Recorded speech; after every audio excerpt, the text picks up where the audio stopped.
we've got a 45-15 unilateral core circuit. So the parts of that is, obviously it's a core circuit, so we're focusing on what's called the pillar of the body. Basically this integrated shoulders, hips, and abs in between. That's what it's primarily focus on. Unilateral aspect means we're going to be doing one-sided. So one-sided training, awesome for training your core because it forces you into an unstable situation. We're going to load up one side, so we'll do left side, right side, 45 on, 15 off. For 5 movements, it takes 10 minutes to go through the circuit once. We'll do it twice. Let's go through the movements. Station number 1 is going to be the bottom half get up. So this is good exercise. Level 1 can be just body weight, great exercise to learn. So tricky concept, but I'll show this. So we're going to go left side first. Usually, typically people is their weak side is left. So the left knee up, left hand up. So unloaded first. This heel needs to be outside the hip.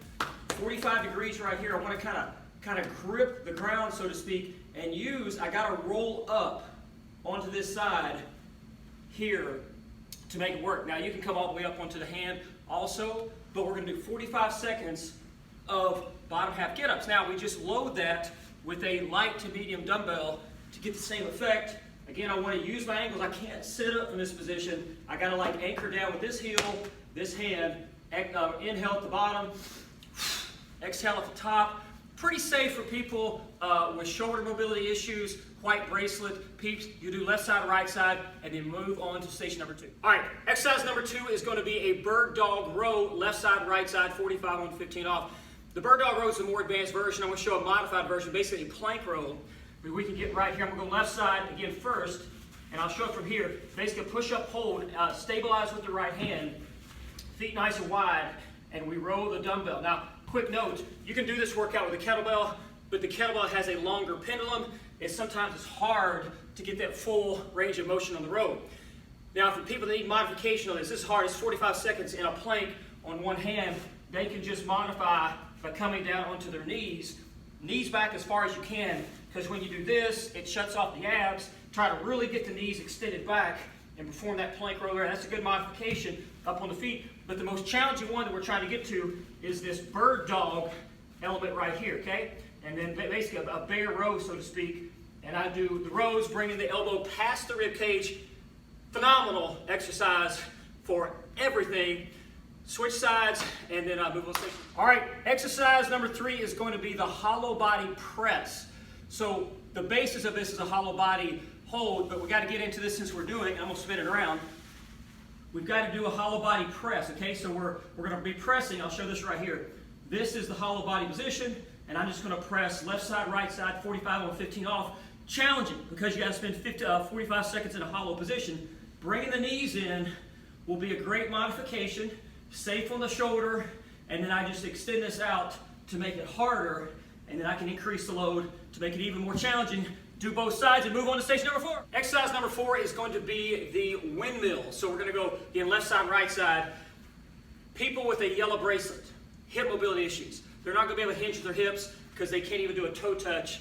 So we're going to squat this down, and I'll show that in a second. But let's start with just the basics of the windmill. I'm going to go straight arms, straight back, shift the feet away, and then here is the windmill, right? I want to get the elbow down inside, right there.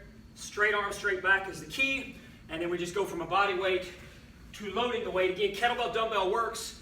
It's all about the appropriate load, and then you can even get to where you can touch the floor. 45 seconds that side. Now, the modifications, people with the limited hip mobility, if they can't do a toe touch, they're not going to be able to hinge at the hips. They'll end up getting into a compensated, rounded back position, which we don't want. So just have them squat it down a little bit. And you notice now I'm still doing the windmill, but I'm a little bit more in a squat position. They also need to go light loads on that. Okay, 5th and final exercise is the top half get up. So we did the bottom half get up to start the circuit. We complete the circuit with the top half of the get up. So I'm going to show this with weighted version here. So it's a straight arm, straight back. I'm going to actually go down with the right knee, so it's the opposite one, and back up. It's essentially an overhead reverse lunge for 45 seconds. Again, the weight is loaded on this side.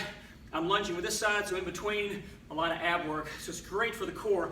Now, I could also go unloaded on abs, but let's talk about people that can't lunge. They have the blue bracelet. They can't even do a bodyweight lunge. They can't do this, so what can they do? Well, real simple modification. We're still doing single-sided movements, but I'm going to get into a single leg deadlift. So right here, loaded on the left side, and I'm going to hit single leg deadlift on the right side. Slight knee bend, flexed. Try to put the hand behind the back here and just hinge it down.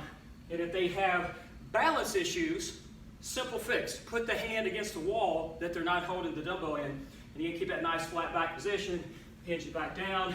Safe on the knees, easy on everything else, hard on the glutes. That completes a circuit. You're going to do that both sides. It takes 10 minutes, and then repeat it twice. 20-minute ab circuit. Go.